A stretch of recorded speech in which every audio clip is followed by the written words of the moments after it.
It might feel like a world away, but it was just 3 years. What can we take away from the 2020 quarterback class that we need to use to compare this class today? Welcome to Locked On NFL Draft. You are Locked On NFL Draft, your daily podcast covering the NFL Draft. Part of the Locked On Podcast Network, your team every day.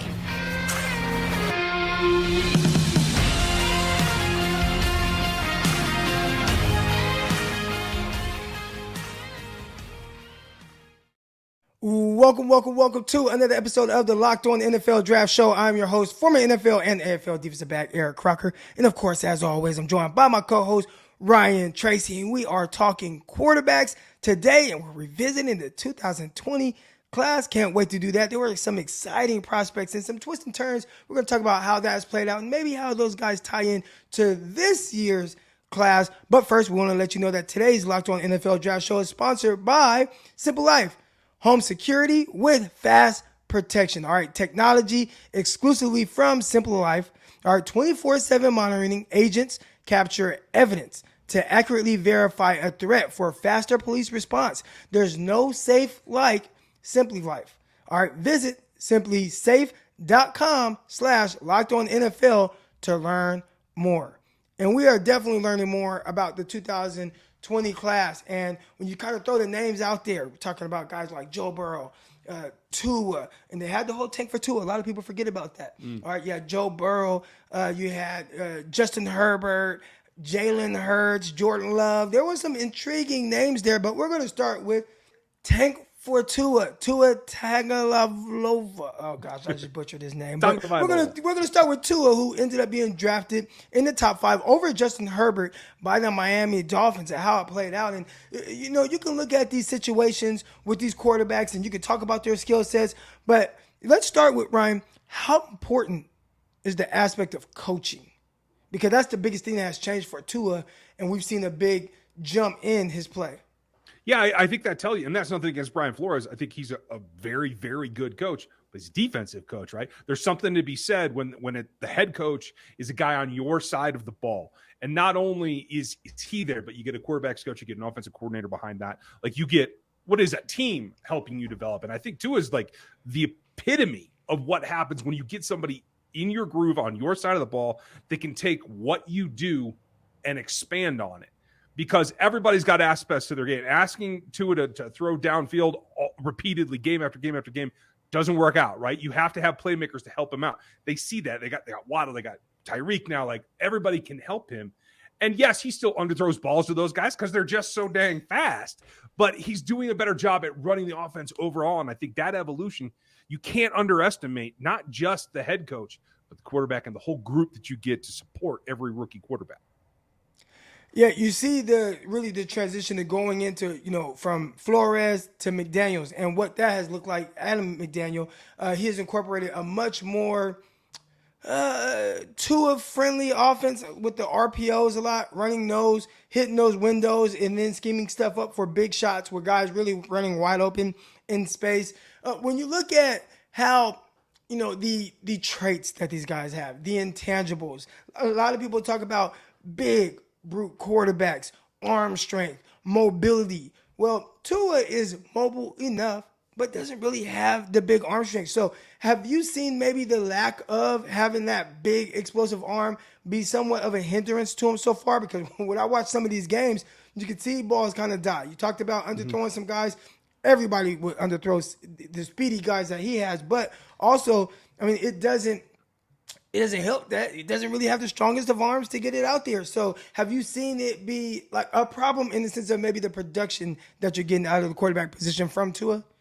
I think you got to be pretty happy with the production, to tell you the truth. The only thing that I would be unhappy about is, like, stop trying to be what you're not. Like, you have a downfield limit, right? Embrace that. Don't try to go back to what you were before, where you were trying to constantly push your own envelope. Do what you do best. The RPO game has certainly changed what Miami is doing and what Tua is able to do. But it's in his wheelhouse more, right? When he was coming out before the injury in particular, you had to have that feeling in your initial evaluation that was going to be good for him. The fact that they didn't get to it until this season, I think more illustrates, like you were getting at before, making sure your offense is melded not just to your personnel in general, but specifically to your quarterback so you can have that success. I remember watching him come out of college, and there was kind of a lot of Dak Prescott to his game where you see some of the mobility, and I think Dak Prescott might even be a little bit more of a plus athlete. Obviously, he's not the best athlete in the NFL, but just in the sense of the mobility and some of the things he does, I think arm strength, Dak might have a little bit more arm strength. A lot of hype coming for Tua coming out of Alabama. And I mean, I guess for good reason, right? He was really good up until he had a really bad hip injury. He had an ankle injury with a high ankle sprain that they kind of did some surgery to kind of tie that whole thing together. And then he had the hip injury. I don't think that helped at all. Are there any quarterbacks from this class that you think are maybe a little bit comparable to a guy like him that's maybe not the biggest, maybe doesn't have the strongest of arms, but it could take just a very specific coaching or schematic approach to making sure that this quarterback is successful? Schematic approach specifically, and Will Rogers has not declared that I'm aware of as we record this, but he's a guy that should be thinking about it. I know Coach Leach is hospitals right now, so he's got bigger things on his plate probably right now. But yeah, the undersized element, the lack of an elite arm for sure. He's got a good arm, but yeah, you could make that comparison in my mind. The difference being is that I think Will Rogers has been more independent, and he's had to take his game to his own level a little bit more. Obviously, the air raid is different and allows more opportunities, I think, for the quarterback. But certainly, that's a comparison that you can make and feel justifiable if you get the right landing spot and the right staff to bring you along. There's a lot of takeaways that we can take from that class. I want to run down where we were in the next segment, but that's the comp that I would make right now. Right, that's a good comp right there. And you talk about it, and one thing about Will Rogers, really does a terrific job of really throwing with that timing, that rhythm. But you can see clearly he doesn't have the big power arm. And you don't necessarily have to have it, but if you don't, you better be good with timing and rhythm. And I think that is where Rogers excels. All right, we're going to talk about some more quarterbacks coming up. We got the guy who actually went number 1 overall, Joe Burrow. How is he doing? And is there a quarterback that compares to him in this class? And more when we get back. But first, we're going to talk to you a little bit about BetOnline and how it is your number 1 source for sports betting information, stats, news, and analysis. Get the latest odds and trends for every professional amateur league out there, from pro football to college bowl season to basketball, World Cup. We've got it all at betonline.net. And if you love sports podcasts, which I'm sure you do, that's why you're listening to this podcast right now, you can even find those at betonline.net as well. All right, we are always the fastest and easiest way to get your betting information. Head over right now to their website to use their mobile device to learn more about BetOnline. It is where the game starts. All right, guys, we want to thank you for making Locked On NFL Draft your first listen today. For your second listen today, check out the Locked On Sports Today. From the games that matter, the most and the biggest stories in sports, go beyond the scoreboard and behind the scenes with your local experts and insights only Locked On can provide for you. That's Locked On Sports Today, available on this app, YouTube, and wherever you get your podcast. All right, Ryan, let's talk a little bit about some other quarterbacks from this class. And we got to start now with the guy that went number 1 overall, Joe Burrow. He was kind of this guy that, I don't want to say like a flash in the pan, but kind of came out of nowhere. He was not great his junior year at LSU.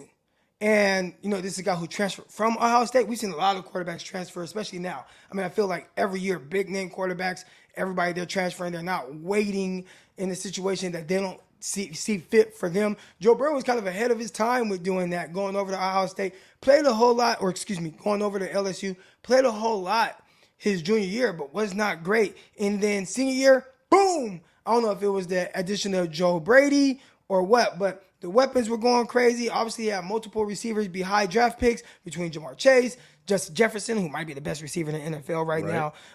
You got Terrace Marshall. He was drafted, I believe, in the 3rd round, but a lot of draftable players on that offense, and he exploded on the scene. Well, he goes to the Cincinnati Bengals, and people are thinking, that can't be good. That's not the best of places to go to. He should just say, hey, I'm not going to go to Cincinnati. But he embraced it. And not only did he embrace it, he was a big reason why that team went to a Super Bowl. Yeah. And they were really a few plays shy of being able to win the Super Bowl. So, Joe Burrow, what are your thoughts so far on how his career has started and how he's recovered from this knee injury? I think a big thing that you hit on with Brady, Joe Brady's addition to that staff and landing in Cincinnati, where he's been given the reins of kind of a newer offense in the league as well. I think that all goes side to side. Joe Burrow's a trailblazer, and he's happy being out there in the weeds, figuring out where it needs to go and blazing new pathways to get things done. That's where he's at his best. That confidence that he carries around in that duffel bag on his back, because it's that big, that goes to show you what he can get done. I had him as the number one quarterback in this class, and I feel pretty justified that that's the way it's turned out. He has gotten to a Super Bowl. I had Justin Herbert just behind him at number 2. And I don't know how you feel, but I feel like that's come along pretty well as well. The two of them, vastly different, right? But Joe having that continuity of progressive play callers, I think certainly has helped him earn this confidence that he had, and it's paying off in droves. The question is, what about Herbert? What do you take away from where he was and where he is now? I think that's the $1 million question, right? Because Herbert was a guy who, you watch him and it's like, man, staying in college 4 years, didn't have a whole lot of weapons around him. I think, Travis Dye was maybe one of his number one targets there. Between him, Johnny Johnson maybe. But it wasn't this, oh man, I have Jamar Chase, Justin Jefferson, and all these different guys to throw the ball to. So he was in a tough situation. I mean, that's the guy we watched lose to Bo Nix, who eventually Bo Nix had to leave Auburn to really become who he has. And actually wear Justin Herbert's old number, right? What are the odds of that happening? But it was fun watching him in college, because if you really watch, you could see him do these high-level things. But it was just a little bit hard to anticipate how that was going to look at the next level. Well, we just recently talked about how guys staying in 4 years, it kind of benefit these guys, especially the guys that have this immense amount of talent. And when he finally got his opportunity to get on the field, after the first game, you had a punctured lung by a needle, a doctor from the Los Angeles Chargers, Tyrod Taylor, couldn't play. Herbert steps on the scene, and he hasn't looked back since. He made it to where, look, you can't bench me. And he's been terrific. Now, I think the big argument for him now is it hasn't necessarily resulted in maybe as much wins as people would expect, because they are considering him one of the top 5 quarterbacks in the league, or top 5 most talented quarterbacks. So we know what he's able to do. He can throw the ball all around, big balls. He could fit things, the mobility, everything is there. He has everything as far as what you would want from a quarterback at his disposal, but it's not necessarily resulting in wins. It's just another thing like what we saw with Tua, where maybe it's some of the coaching a little bit, or do you think that there's something missing? Because we did watch, again, Joe Burrow, and you talked about them kind of, their situations, them being a little bit different quarterbacks. Well, Joe Burrow, he had a couple of receivers, and that was kind of it, right? The defense wasn't great. I think they played well, not great. The offensive line was atrocious, and he just had to figure out how to make it work. But I feel like a lot of people make these different excuses for Justin Herbert and why it hasn't maybe resulted in as many wins, even though we see him playing at a really high level. So what are some of your thoughts on that? I think what we saw pre-draft in the difference in personality, Joe being Joe and everything that we've discussed about him, being a quieter, mellower, like, California super groovy kind of dude, right? Like Pep Hamilton was his OC, his rookie year.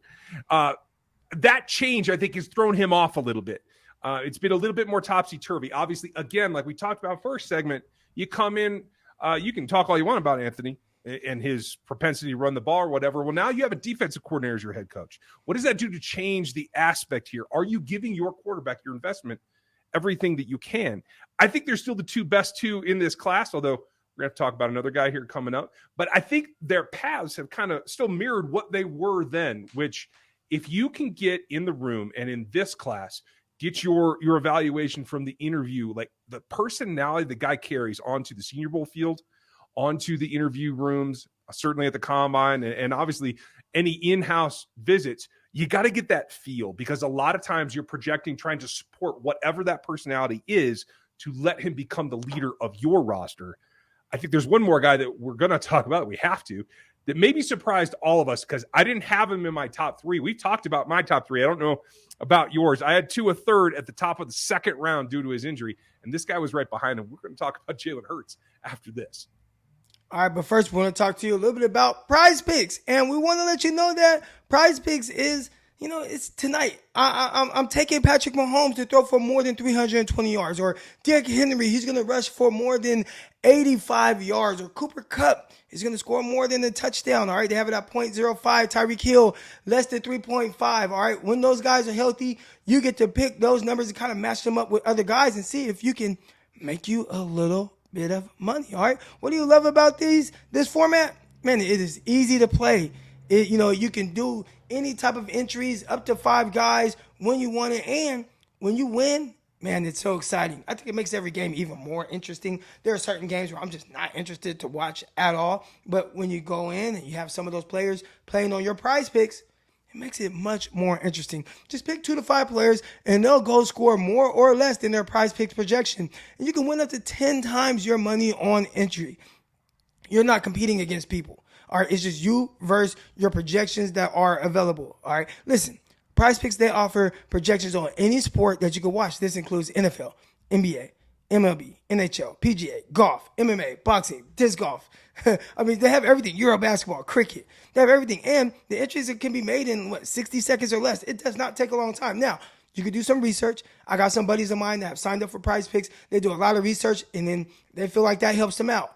I go off a whim a little bit more. Do I just think this guy's going to do more or less than the numbers that they put up there? And if they do more, then you're going to win some big money. All right, download the Prize Picks app right now or go to prizepicks.com to sign up and play your daily fantasy sports. All right, first-time users can receive a 100% deposit match of up to $100 while using the promo code Locked On. So what does that mean? If you deposit $100, Prize Picks will give you $100. All right, so now you got $200 to play with. If you deposit $50, Prize Picks, they're going to match that and give you $50 as well. So now you got $100 to play with. If you deposit $300, Prize Picks will still only give you $100, right? Because that's the match, all right? So don't forget to enter the promo code Locked On at sign up for an instant deposit match of up to $100. Let's talk about Jalen Hurts, because this is the guy who I was just sure he is a running back, right? And we saw him start to improve a little bit more what it looked like to be a passer at Oklahoma. I believe he was up for Heisman. And, he's throwing the ball around a little bit better, winging it, doing those things. Probably played his best quarterbacking, but still not enough to catapult him into the first round. He ended up being a second-round guy. I think even when he went in the second round, obviously to the team he got drafted to, the Philadelphia Eagles, it was somewhat surprising, especially when you look at who they had there at the time, Carson Wentz. So it's like, okay, you got Carson Wentz, and you go ahead and draft Jalen Hurts, a guy who people just thought was a running back, but lo and behold, he's playing some of the best football in the NFL right now. Now, it is a little bit unconventional. He's leading the Philadelphia Eagles. They have the best record in the entire NFL right now, and they ain't losing games. He should be up for one of the top 3 spots right now to win the offensive MVP or just league MVP in general. He's doing it with his arm. He's doing it with his legs. They surrounded him with terrific weapons. What did you think about him then, and did you see his game translating to the NFL the way it has? I am actually really happy to say that I saw it pretty much as he is now. I expected him to get to this point earlier, to tell you the truth. That was, pre-coach change, obviously everything with Wentz, whole 9 yards. I still thought he would progress a little faster. What they've done this season to get Jalen Hurts really shows me that I can go back, because I had him as 3. I'm sorry, I had him just before it, behind the 3. He and Tua were neck and neck on my board, just like they used to be on the depth chart at Alabama. So they were that close. The difference is Jalen had, I still felt, enough arm to be considered a quarterback. Like, I still had him in the top 4 ahead of Jordan Love, who was actually drafted ahead of him. The fact that he fell out of the top 50 is a crime, but he's proven he can get there. And honestly, I think he's the biggest reason that people should be excited about Anthony Richardson right now. Because a lot of folks, like you said, thought he was a running back, didn't think he had enough of the passing skills to become a good passer in the NFL. Kind of the same story as Anthony Richardson. Great athlete. I think Jalen still shows that. And it is about getting in a system, again, with another younger coach in Sirianni that can bring him along, tutelage that helps him improve where he can be best. I think that's going to be key. That athleticism goes a long way. So, like, the thing that I take away from this is, I'm a little low on Anthony Richardson right now, right? I'm concerned about making that progress, but I got to go back to my own board in 2020 and say, well, I put Jalen there. Why wouldn't I put Anthony there? you look at Anthony Richardson, and I think there are some similarities there. I do think that in Hurts last year, he at the very least showed that he could just be more of an efficient passer than we've ever seen from Richardson. So with Richardson, if you're banking on him being the Jalen Hurts type prospect, I think there's a lot of projecting going on there. Jalen Hurts, in going to the league, his rookie year, he had a few 300-yard passing games where it kind of showed he could throw the ball around a little bit, wasn't winning, and a lot of people forget this, but in the last game, he got benched for Nate Sudfeld. Now, people assume that there was some kind of tank job going on. I don't think so. I mean, I watched the game. He was just playing extremely poorly. Well, you talked about Nick Sirianni going there. They had a plan, and they said, look, we're going to stick to this plan. We're going to ride with this guy. We're going to develop an offense around his skill set and then build on that. I think they've done a terrific job doing that. And if we're talking about Anthony Richardson, and as the prospect that a lot of people think he is, potentially a first-round pick, which, again, they were not talking about Jalen Hurts that way. And Jalen Hurts has showed that he could be a better passer, right? But I think even Richardson might have a little bit better just traits, right? With the arm strength, I think his athleticism is just a little bit more, right? That's not taking anything away from what Hurts was. We see what he's doing now, still being able to run for 100 yards if he feels like it. All right, so a good comparison there, but I still need to see a little bit more out of Richardson. Is there anyone else in that class? I mean, you look at that 2020 class, and there were guys like, I think, Eason, I want to say maybe was there. And he's a guy that's like backing up for the 49ers right now, or he's on Jacob Eason. I think he's on the 49ers practice squad. You also have Jake Fromm. Haven't heard from Fromm at all. And it's funny, James Morgan. And I believe I saw James Morgan at an NFL workout for the 49ers. I was at the practice just watching that. So you kind of see how quickly you kind of fall off, and you have your top guys, and then you have the others. And every once in a while you have a late round guy that ends up either making the roster, maybe being a decent backup. Very rarely do you see that late round guy end up developing into something that all of a sudden, hey, man, he's a legit starting quarterback in the NFL. And I'm seeing it right now. I'm seeing the 49ers go through this super Brock Purdy mania, whatever you want to call it. They are going crazy over him. They're like, hey, cut Jimmy Garoppolo, trade Trey Lance. Right. We don't need any of those guys. You have Brock Purdy. And I'm like, whoa. Let's see how this whole thing plays out. But again, a late round guy who has been like, all right, I'm going to take advantage of this opportunity, and he's doing that. But what about this class? And I know previously you talked about Sam Hartman a little bit. Is there anyone else that comes to mind where you're like, you know what, maybe in the later rounds, this is a guy who can potentially be a starting NFL quarterback? Maybe. Yeah, I mean, because when we look at the 2020 class, we still have the number 4 quarterback that was selected that hasn't hardly played. And I think that's a scenario that could replay itself this season, because when you get down and you fall out of the first, and I still only have 2 guys going in the first round. So when you get to the second, is there another playoff caliber team with an aging veteran quarterback that you want to get the next replacement for? I think Jordan Love has shown that he needed the time to progress, but he's gotten it. We might get even another late bloomer out of this class that we can then point to. Could that be Hartman? Sure. Could it be McKee? Sure. I know a lot of people think I was crazy yesterday when I told you that. I think McKee could rise himself up into the top 5 in this class as this offseason progresses. But there are a number of guys that can take that away. I don't think the story's written on Jordan Love yet. So everybody that isn't in that first round, that isn't CJ Stroud or Bryce Young, everybody should be hoping that they have the kind of progression he's had, so that there's still a hope multiple seasons later, 3 years later, that you're still in it and you're not out there on a practice squad or out on a tryout. Max Duggan, he was up for a Heisman Trophy quarterback out of TCU. Jaron Hall, BYU quarterback. There are some guys with some intriguing skill sets, maybe don't have quite the size, but can prove throughout the draft process that, you know what, doesn't matter about any of that. We can play the quarterback position.